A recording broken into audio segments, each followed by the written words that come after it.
Good morning mga kababayan, mga ka-MTV, no? Ka Mr. MTV. Ngayon po katatapos ko lang magluto, no? Nagluto po ako ng nilagang buto-buto. Ayan, napakasarap. Ayan, no? Nilagang buto-buto. Oh, napakadami po ng sahog niya, no? Meron siyang mais, may saging, patatas at carrots. Tapos merong repolyo at saka pechay bagyo. Tapos may spring onion, no? Napakarami niya sahog, sarap-sarap. Ngayon tapos na tayo magluto. At ay naman iba-vacuum natin tong sahig, no? May maya meron ako ipakikita sa inyo. May i-reveal ako sa inyo. Kaya ginawa ko kagabi. Pagkagaling ko ng trabaho, no? Meron tayong nakita ng isang bagay na kapaki-pakinabang. Alam na naman tayo, kapag meron akong nakikita mga bagay na pakikinabangan, dinadampot ko. Yan, akala ng iba, mayaman na tayo, no? Ay, ano lang, nagsisikap, kumbaga. Sa lahat ng mga pagkakapirahan, pagkakakitaan, doon lang tayo.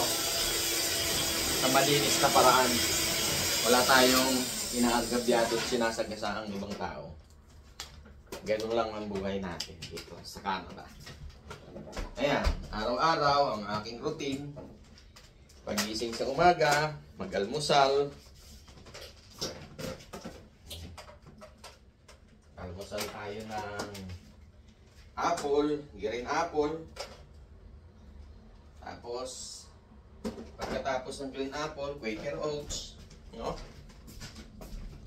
Pagkatapos niyan, magpe-prepare na ako ng pagluluto. Tapos, maya-maya, maliligo na. Dahil magbabasta na ako ng pagpasok. Ayan, nandito tayo sa loob ng bahay. Oh. Ayan, kunin ko lang yung aking susi ng sasakyan. Ayan, at meron tayong kukunin sa aking sasakyan. Nakita ko lang kagabi yan. At nakita ko sabi ko mukhang kapaki-pakinabang. At nakabalot siya na itim, no? Sabi ko ano kaya yun? Kunin natin at nilagay ko sa kotse ko kagabi. Pag uwi ko galing ng trabaho. Ayan.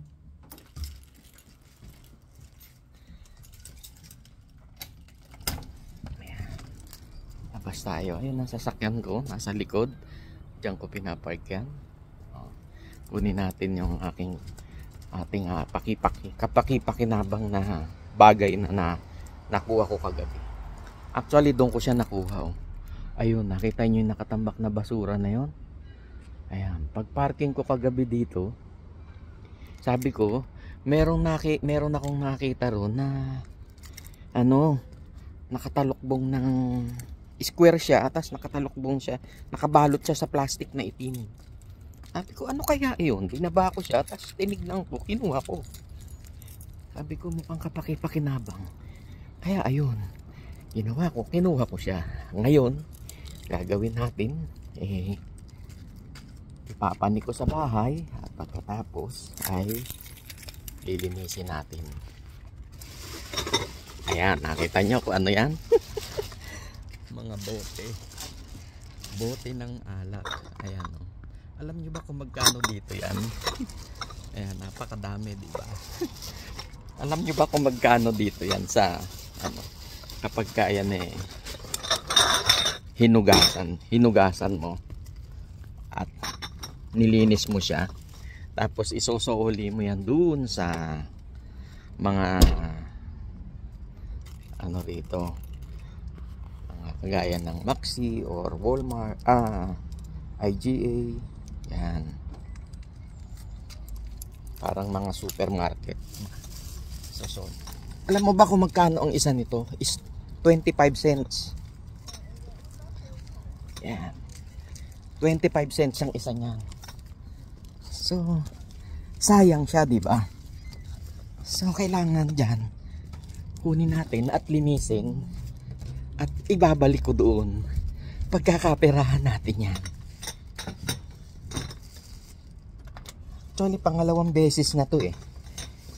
Yung una, ipinamigay ko sa aming kaibigan. Eh, sabi ko, why not, di ba? Kung pagkakaperahan naman eh, bakit natin hindi gawin? Sayang. Ayan. Ngayon, huhugasan ko siya. Kailangan natin siyang hugasan bago siya isauli. Ganon dito. So, ilalagay ko siya rito.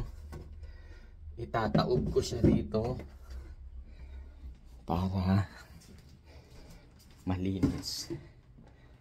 Ayan. Ayan. Oh. Maghuhugas tayo ngayon ng mga bote.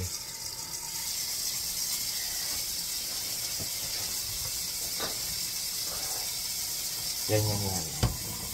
Huhugasan mo lang siya.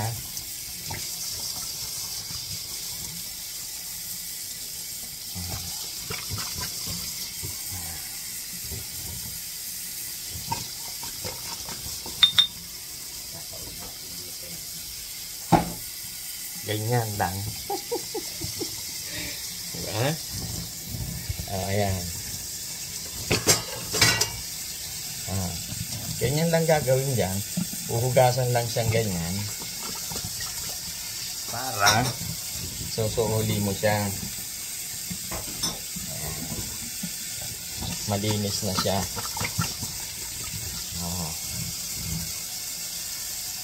Diba? Ganyan lang ka-diskarte. Sabi nga nila, diploma o diskarte. Tatanungin tayo sa ganon. Eh, ang sagot ko dyan, pareho. Parehong kailangan. Dahil kung puro diskarte lang at wala ka namang din diploma, hindi mo rin ma-achieve yung yung pinaka magandang posisyon. Kung may opportunity na mapunta sana sa iyo yung magandang posisyon, tapos wala ka namang diploma, so hindi mo rin ma-achieve, di ba? So kaya kailangan diploma or diskarte. So ang sagot ko dyan, parehong kailangan. Kailangan natin ng diploma at kailangan din natin ng marunong kang dumiskarte talaga. Importante sa lahat ng yan. Alam mo, mahal tong corona eh. Kasi ito talaga ang nagdala ng virus sa buong mundo eh. Kaya mahal to eh. Maraming ginastos tong corona na to na injection sa buong mundo.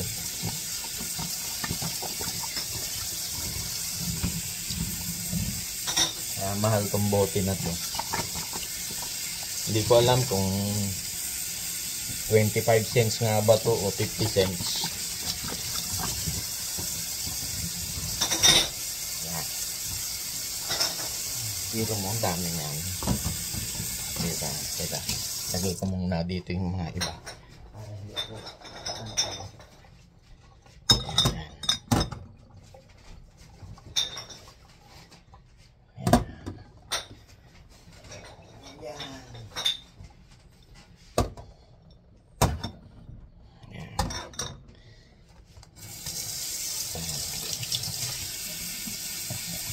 kakaperahan na natin yan.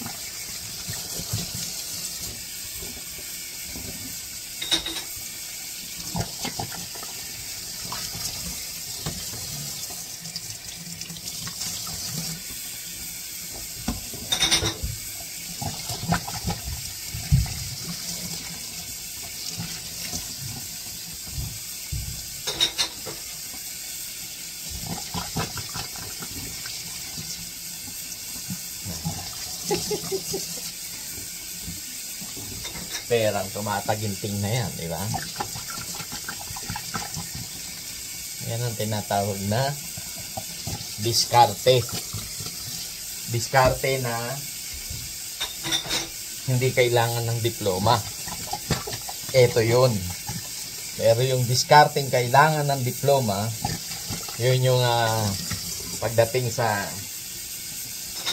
trabaho at kinakailangan na maging supervisor ka. Tapos hindi ka naman wala ka namang diploma, so hindi mapupunta sa iyo kasi wala kang diploma. Diba? Kung kinakailangan ng supervisor na may diploma ka, hindi mapupunta sa iyo kasi wala kang diploma. Ito naman, diskarte to na walang diploma. Hindi mo kailangan ng diploma dito sa ganitong klaseng diskarte. Diba?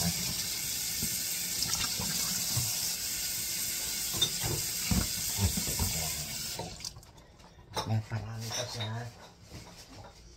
Napakarami ha. Dami niya.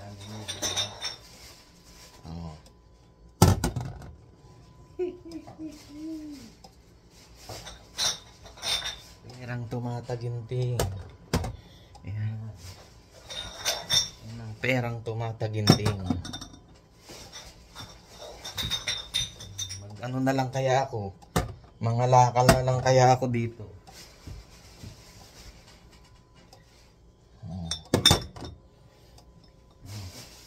Ano sa tingin nyo mga ka-MTV? Mga lakal na lang ba ako?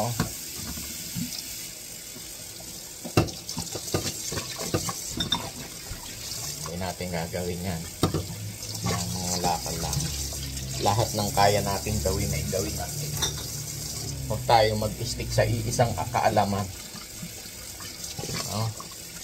Hanggat marami kang alam, gawin ang gawin pag nandito ka sa Canada o kahit saan lugar ka.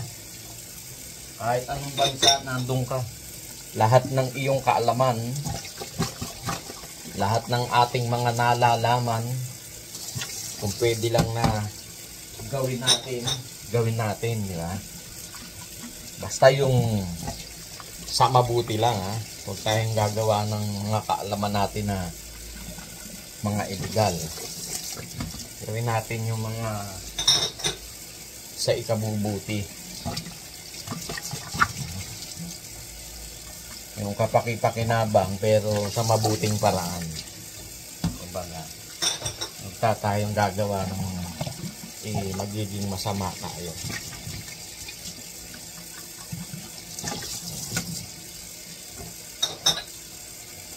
Siguro meron din siyang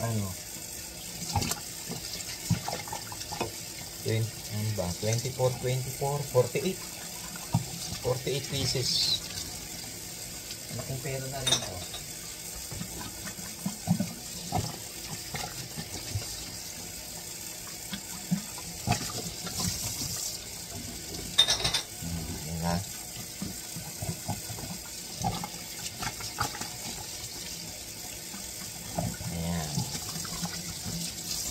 Yan ang ating gawain. Tapos kung minsan may nakikita ko diyan na kapaki-pakinabang din. Gaya nung nung aking stationary bike. Actually yun, napulot ko lang din yun dyan sa kalsada. Tinapon nila. So, ginawa ko, kinuha ko. Tsaka yung isa pa, yung pang-exercise sa binti. Yung pampalaki ng binti. No? Tinapon din yun. Kinuha ko. Kasi kapaki-pakinabang. Sayang. Kaya lang, ang nangyayari, nagagalit na sa akin si bossing ko. Ang aking darling. Dahil puro tambak na dito sa akin. Sa aming basement. Dami ko ng tangbak na napupulot.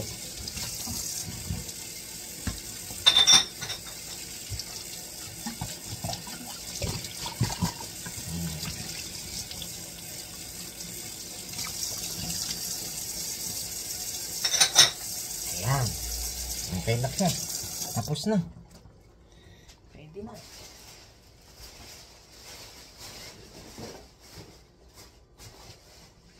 O, paano mga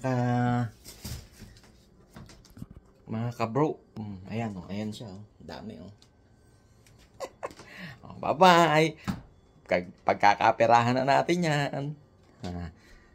Bye.